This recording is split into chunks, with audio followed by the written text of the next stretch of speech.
আপনাকে বলা হয় আপনি একটা সময় জামাত বা শিবিরের সাথে সম্পৃক্ত ছিলেন বা আপনি জামাত শিবিরের রাজনীতি করতেন, কিন্তু আপনি এই বিষয়টি একটু ক্লিয়ার করবেন কিনা? আমি কখনো কোনো পলিটিক্স এর সাথে জড়িত ছিলাম না, আমি কখনো কোনো নন পলিটিক্যাল অর্গানাইজেশনের সাথে জড়িত ছিলাম না।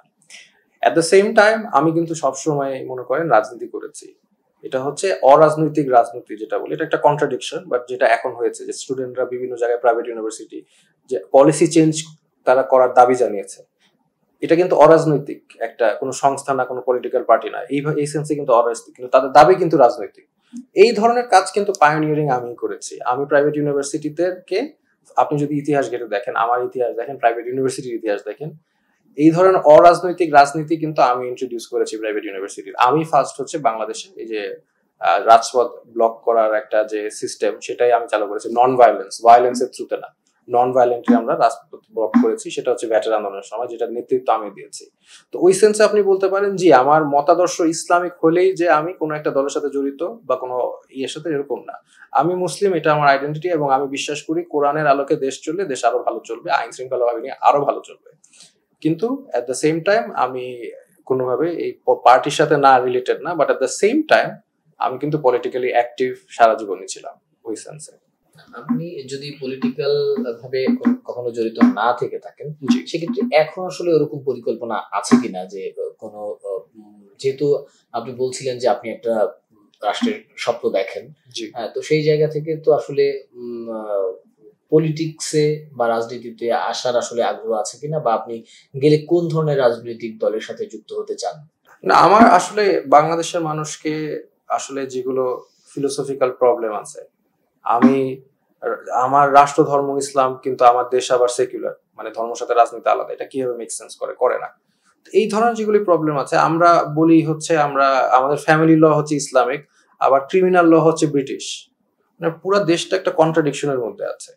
তো এই ধরনের যে কন্ট্রাডিকশন, এগুলি আমি মানুষের কাছে তুলে ধরতে চাই, এটাই আমার মূল কাজ বলে আমি মনে করি। এবং রাজনৈতিক দলগুলোর সাথেও আমি এগুলো বিষয় নিয়ে কথা বলতে চাই এবং তুলে ধরতে চাই। বাট আমি ব্যক্তিগতভাবে এখন কোনো একটা রাজনৈতিক দলের সাথে এই মুহূর্তে যোগ দেওয়ার কোনো প্ল্যান নেই। আমি as a educator, as a teacher, আমার আইডিয়াগুলো মানুষের কাছে তুলে ধরতে চাই এবং আমার স্টুডেন্টদের কাছে তুলে ধরতে চাই। এবং আমি তো গত 3 বছর ধরে পড়াশোনা, মানে ফিলোসফি পড়িয়েছি ইউনিভার্সিটিগুলোতে, ইন্ডিপেন্ডেন্ট ইউনিভার্সিটি বলেন, ব্র্যাক বলেন। তো এইসব জায়গায় আমি নিজেকে সাকসেসফুল টিচার মনে করি, কারণ আমার রিভিউ যেগুলি আছে সব পজিটিভ। তো আমার মনে হয় এটাই আমার মূল কাজ আপাতত, মানুষকে তুলে ধরা, রাজনৈতিক দলকে জিনিসগুলো বোঝানো এবং জনগণকে বোঝানো। এটা তো প্রাণ আচার, আমাকে একটু দিস। ঠিক যেন ঘরের আচার, প্রাণ আচার। আপনি অনেকদিন ধরে ব্র্যাক বিশ্ববিদ্যালয় থেকে আসার পরে বোধহয় এখন পর্যন্ত শিক্ষকতায় ফিরে যাননি। এখন আসলে কিভাবে বা কি করছেন বা কিভাবে সময়? না, আমি শিক্ষকতায় ফিরে গিয়েছি। আমি আসলে দেখলাম আসুন্না স্কিল ডেভেলপমেন্ট ইনস্টিটিউট যেটা আছে শাইখ আহমদুল্লাহ, তো ওই স্কিল ডেভেলপমেন্ট ইনস্টিটিউশনে আমার একটা জব হয়, উনি আমাকে জবটা দেন। তো ওইখানেই আমি আসলে পড়াচ্ছি। এটার সাথে সাথে আমি একটা নিজের অনলাইনে মাহতাব একাডেমি খুলেছি, সেখানেও আমি পড়াচ্ছি, ফিলোসফি পড়াচ্ছি। তো আমি মনে করেছি যে As-Sunnah skill development institute is a place where I can give my ideas more openly and freely. তো ওইখানে ওদেরকে, যেমন মাদ্রাসার স্টুডেন্ট অনেক আছে ওখানে, কওমি মাদ্রাসার স্টুডেন্ট, তাদেরকে আসলে আধুনিক বিশ্বের যে দর্শন এবং চ্যালেঞ্জেস এবং বিজ্ঞান এইসব জিনিস আমি তাদেরকে শিখিয়ে আমি মনে করি এখানে আমি দেশের জন্য একটা কন্ট্রিবিউশন রাখতে পারছি পজিটিভলি। সো আমি আসলে সবসময় এডুকেশনের সাথেই রিলেটেড ছিলাম এবং এখনো আছে। এই সরকারের কাছে আসলে আপনারা যারা আন্দোলনের সাথে যুক্ত ছিলেন, এই সরকার তো আসলে আপনাদেরকেই প্রাধান্য দিচ্ছে বেশিরভাগ ক্ষেত্রেই।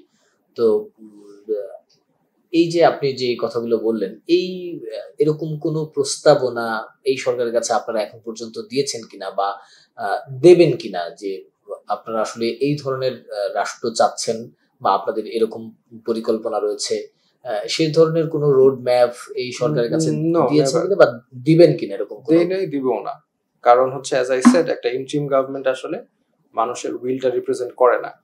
তো এই ইন্টারিম গভর্নমেন্ট যদি একটা মানে ডেমোক্রেটিক ইলেকশনে দাঁড় করায় এবং তখন যদি একটা গভর্নমেন্ট আসে, তখন সেই গভর্নমেন্টকে আমি বলতে পারি যে আমাদের এতগুলো সিগনেচার আছে, জনগণ এটা চায়, আপনাদের এটা করা উচিত, সে তো ওই গভর্নমেন্টের কাছে। এই গভর্নমেন্টের কাছে আমি কেন প্রেশার দিব তাদেরকে? অলরেডি তারা অনেক প্রেশারে আছে এবং দেখা যাচ্ছে সবাই দাবি জানায়, এটা তাদের জন্য আলাদা প্রেশার। তা আমি মনে করি এই গভর্নমেন্টের কাছে দেওয়াটা মানে যৌক্তিকও না, কারণ এই গভর্নমেন্ট কেন পলিসি মেক করবে? এই গভর্নমেন্ট হচ্ছে ইলেকশন দেওয়াটা তাদের মেইন রোল থাকবে। আদারওয়াইজ তো যে পলিসি মেক করুক, সেটা আমি আগেই বলেছি, সেটা চেঞ্জ হয়ে যাবে নেক্সট গভর্নমেন্ট যে আসুক।